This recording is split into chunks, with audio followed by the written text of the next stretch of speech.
Nobody told me this was autism. Why can a tiny sound, texture, smell, or sensation bother you so much that suddenly it's the only thing your brain can focus on? Nobody told me that could be a part of autism.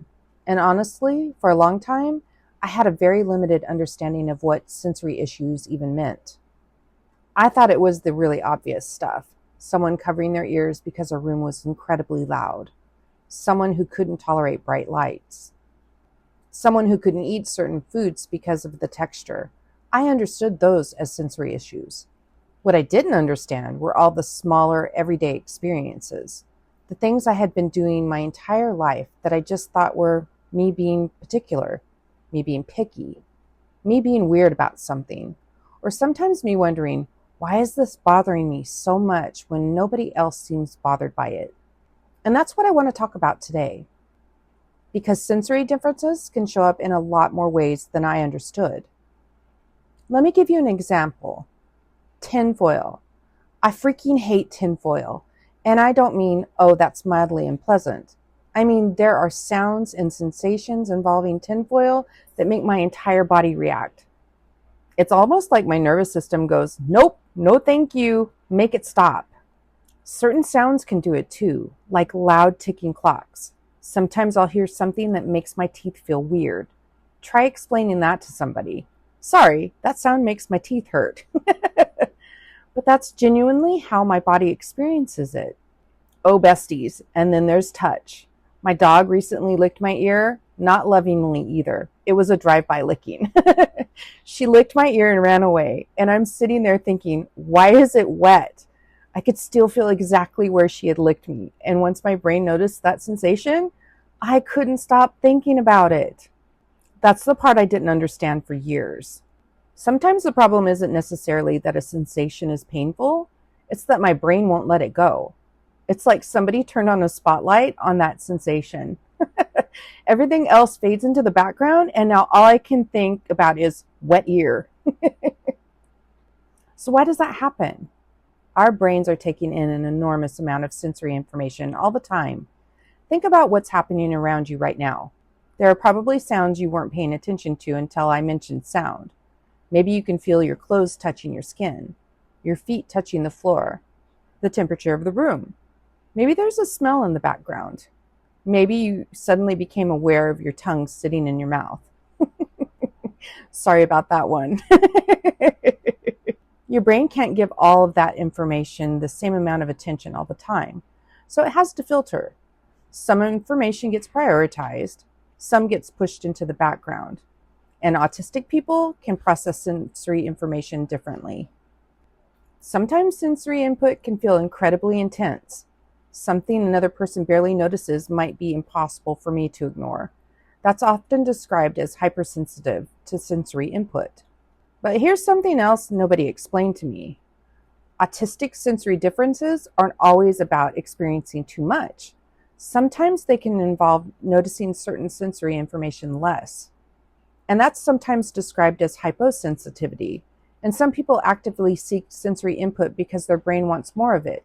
Movement, pressure, certain textures, repeating a sound, rocking, fidgeting, listening to the same song over and over. So when we talk about sensory differences in autism, we're not talking about one specific experience. We're talking about differences in the way sensory information can be experienced, filtered, noticed, or sought out. And one autistic person's sensory profile can look completely different from another autistic person's. And it's not just the five senses. This was another thing I didn't understand. Most of us grew up learning about five senses: sight, sound, touch, taste, smell. But our bodies are processing other kinds of sensory information too. There's your sense of balance and movement, your awareness of where your body is in space. And there's information coming from inside your body too. Things like hunger, thirst, temperature, needing to use the bathroom, your heartbeat. That internal body awareness is called interoception. The differences in interoception can sometimes mean a person doesn't notice a body signal until it becomes really strong.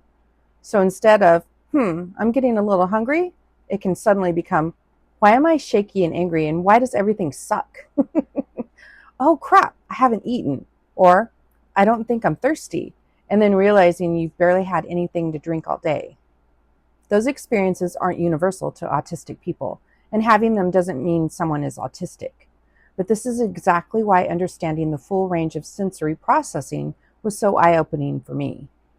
And there was so much more happening than the version of sensory issues I had in my head. But doesn't everybody have sensory things? Yes, and this is really important. Everybody has sensory preferences. You can hate the sound of somebody chewing. You can hate scratchy sweaters. You can think fluorescent lights are the devil. You can despise mushrooms because the texture is disgusting.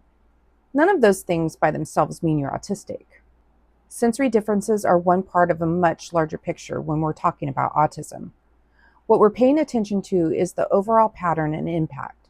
Does sensory input regularly interfere with your ability to concentrate? Does it affect what you wear, what you can eat, where you can comfortably go, how long you can stay somewhere? Does your nervous system become so overwhelmed by sensory input that you need to escape, shut things out, or recover afterward? Do you structure parts of your environment around avoiding or seeking certain sensory experiences? And that's very different from, I really don't like wool. And that's one reason I'm very careful with this series. Nobody told me this was autism does not mean if you do this, you're autistic. We're talking about experiences that can be associated with autism. There's a much bigger picture involved in an autism diagnosis. These videos are about understanding that bigger picture, not diagnosing yourself from one relatable thing on the internet. What changed when I understood this? For me, one of the biggest changes was the question I asked myself. Before it was, why is this bothering me so much? Or worse, why can't I just ignore it? Now I can get curious. What exactly is bothering me? Is it the sound, the texture, the temperature, the amount of sensory information happening at once? Can I change something about my environment? Because sometimes the answer is incredibly simple. Turn down the lights, put on headphones, change the damn shirt, move away from the sound, wipe off the wet ear, take 5 minutes somewhere quieter. And sometimes there isn't an immediate solution. But even then, understanding what's happening helps me recognize, oh, I'm getting overloaded. That information matters. Because I don't have to wait until I'm completely overwhelmed before I respond to what my body is telling me. And I don't have to prove that I can tolerate something just because somebody else can. I wish someone had explained that sensory differences don't always look dramatic from the outside. Sometimes nobody else can even tell you're struggling. You're sitting there having a pretty normal conversation, while internally your brain is screaming because there's a repetitive sound in the background, or your shirt is touching you in the wrong way, or the lights are too bright, and somebody's perfume has entered the chat. From the outside, you look fine. Inside, your nervous system has 17 tabs open. That was the piece I was missing. I didn't need someone to hand me a list of weird things autistic people don't like. I needed someone to explain what sensory processing actually is, and then help me recognize how it showed up in my life. And that's really the point of this entire series. There are so many experiences I had for years without having language for them. Understanding them didn't suddenly change who I was. It gave me context for who I had already been. This video is educational and based partly on my own lived experience. It's not therapy, and it's not a diagnosis. If you're wondering whether autism might explain some of your own experiences, talking with a qualified professional who understands adult autism, especially presentations that are commonly missed, can help you look at the whole picture. This is Nobody Told Me This Was Autism. And next Monday, we're rotating to Nobody Told Me This Was ADHD. Because that combination, we need to talk about that. I'll see you next Monday.